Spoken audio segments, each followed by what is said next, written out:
Hello and welcome. In this video, we are going to discuss scripting in Infor Coleman Applied Machine Learning and how you can use your own Python skills to establish custom results. Infor Coleman Machine Learning offers several algorithms natively, and hopefully they have been very useful to you. But what happens when you would like to do something unique with your data that might not be addressed by the current toolset? Scripting will let the user take control of their data and do anything they would like with it. Using Python, Coleman can implement your own code, greatly increasing the ways you can transform your data. When building a Coleman quest, you can find the scripting block in the Prepared Data section of the Activities catalog. It behaves like any of the other drag and drop modules in Coleman and can be used anywhere in the flow of your quest. Let's take a closer look at this block and see what we can do with it. Here I have a Coleman quest where a scripting block has been implemented. You can see my scripting block here in the middle.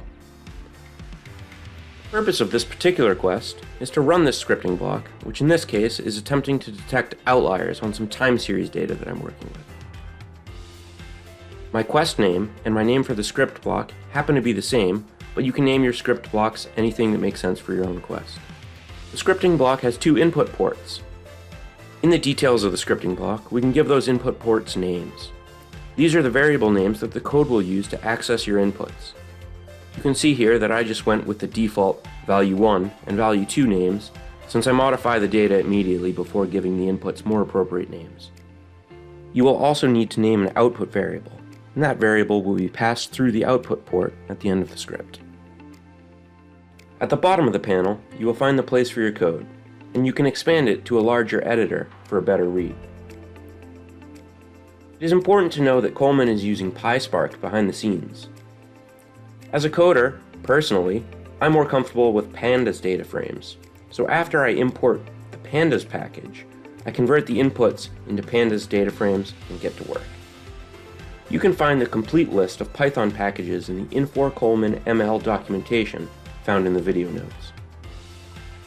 We won't get into the nitty-gritty of my particular script here, but you can see that after 150 or so lines of code, I've got a variable named output that will get passed out of the scripting block.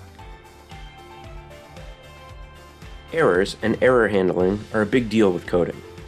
When a script block fails, you will see a red X at the end of the scripting block. To investigate the error, we can navigate over to the Quest Properties area to find some information about the particular error. We can see here that the training of the quest has failed, and there is an error log that I can dig into.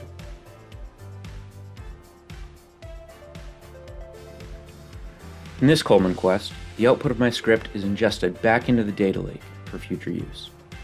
There, the new data could be accessed by workflows, other quests, or analytics using Burst. If you would prefer a file, generating a CSV is easy. At the output port, save off the dataset. Navigate to the datasets area and download the file to your local machine for whatever post-processing needs you see fit. As you can see, the scripting block is straightforward to use and opens up a world of new possibilities beyond the standardized toolkit. To learn more about Coleman Applied Machine Learning, check out the Coleman AI documentation, the community forum, or any of the other resources referenced in the video notes. Thank you for watching.